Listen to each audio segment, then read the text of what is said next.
Have you ever stopped to wonder if Naruto, the boy who inspired millions with his never-give-up spirit, actually never escaped the prophecy that was laid upon him by the great Toad Sage?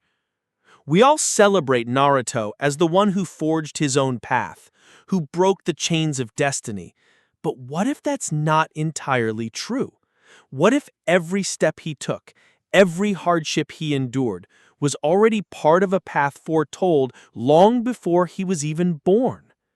Today, we're diving deep into one of the most shocking and overlooked ideas in the Naruto universe, that Naruto Uzumaki never really broke free of the great Toad Sage's prophecy.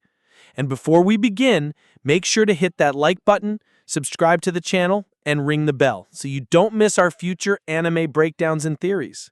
The Great Toad Sage at Mount Myobuku was a mysterious figure, a being who had lived for centuries and who foresaw events long before they happened.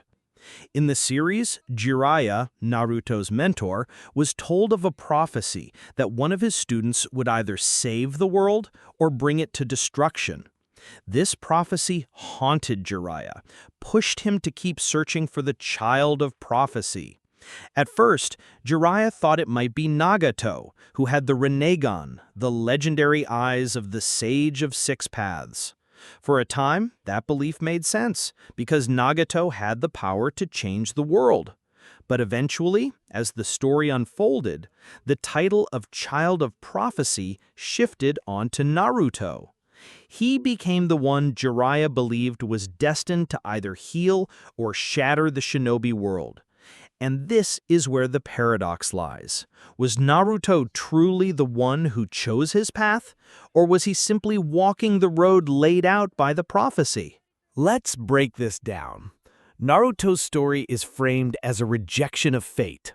From the very beginning, he was the outcast of the village, the Jinchuriki of the Nine Tails, hated by people for something beyond his control. His goal wasn't to succumb to the destiny of being a monster, but to become Hokage, the protector of the very villagers who scorned him. Thematically, Naruto's journey is about surpassing destiny, about forging bonds stronger than any prophecy. But when you look closer, every major turn in his story ties directly back to the prophecy of the Great Toad Sage. Think about it. The prophecy said the child would either save or destroy the world, depending on their choices. Naruto was given power and allies that aligned perfectly with this vision. From the moment he was born, his father, Minato, sealed the Nine Tails inside him with the belief that Naruto would one day master it. That wasn't just a coincidence. It was an act of faith tied to the idea that Naruto was special. Then Jiraiya discovered him, trained him, and passed on everything he knew precisely because of the prophecy. Even Nagato, another supposed child of prophecy, eventually recognized Naruto as the true one and handed over his ideals. Naruto didn't come out of nowhere. He was nurtured and guided because people believed in the prophecy. Here's the twist. If everyone around you constantly treats you as the destined one, how much of your path is your choice? Naruto grew up determined and stubborn, yes, but those qualities were reinforced again and again by characters who already saw him as the prophesied savior. Jiraiya's faith, Nagato's final words, Minato and Kushina's sacrifice, all of them placed Naruto into the exact position the prophecy described. Was Naruto making his own destiny, or was destiny making Naruto? Now, let's look at key moments. When Naruto confronts Nagato after the destruction of Konoha, he convinces Nagato to believe in him, to trust in his path. It's an incredible moment of moral clarity, but it also completes the prophecy in a very predictable way. The child of prophecy inherits the dreams of those who came before.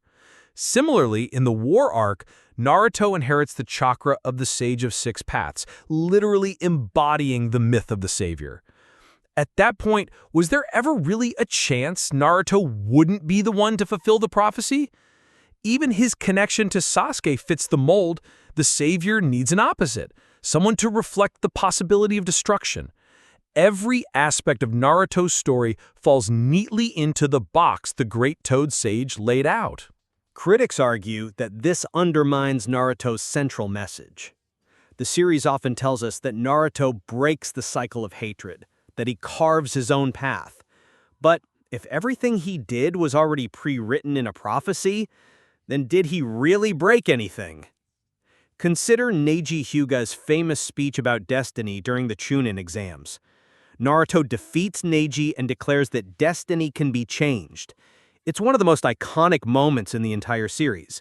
Yet, ironically, Neji dies later, fulfilling his own tragic fate as a branch family member, while Naruto rises to the exact role that prophecy demanded of him. The irony is hard to ignore. The boy who swore he would defy destiny may have been its most obedient follower all along. Another layer is Jiraiya himself. He believed so much in the prophecy that it guided every choice he made. He raised Naruto with the idea that Naruto could change the world. This faith became Naruto's backbone. But that faith was never neutral. It was built entirely on the words of the great Toad Sage. Without the prophecy, would Jiraiya have seen Naruto the same way? Would Minato have chosen to seal the nine tails inside him? Would Nagato have passed the torch? When we strip away the prophecy, the scaffolding of Naruto's destiny begins to look less like self-determination and more like inevitability. Let's not forget how the series ends. Naruto achieves his dream. He becomes Hokage, he unites the ninja world, he breaks the cycle of hatred. It's inspiring, yes, but it is also exactly what the prophecy said he would do. The great Toad Sage predicted a child who would change the world, and Naruto did precisely that. There was no deviation, no real subversion. The boy who vowed to fight fate ended up embodying it perfectly. This leads us to a shocking conclusion. Naruto's story may not be about breaking destiny at all. Instead, it may be about embodying a destiny so fully that it feels like free will. Perhaps Kishimoto wanted to show that sometimes the prophecy isn't a cage. It's a mirror reflecting the qualities of the hero. Naruto believed he was making his own path, and maybe in small ways he was. But in the grand scheme, his choices never strayed from the prophecy's outline. So what does this mean for us as fans? On one hand, it's a little unsettling. We like to think of Naruto as the underdog who proved fate wrong. On the other, it adds a layer of tragedy and inevitability to his story. He was chosen before he was even born, pushed by forces outside his control. That makes his determination to protect his friends and his village even more bittersweet. Was it really his choice, or was it destiny's? In the end, Naruto may not have broken the prophecy of the great Toad Sage. He may have fulfilled it to perfection. Every battle, every friendship, every speech about bonds and perseverance led him down the road that was already waiting for him. And maybe that's the real twist. Naruto wasn't the boy who beat destiny. He was the boy who lived it, step by step, until it became indistinguishable from his own will. And that's what makes his journey so hauntingly powerful. Because sometimes, even when we think we're carving our own path, we might just be walking the road laid down for us all along. So what do you think? Did Naruto really break free from destiny?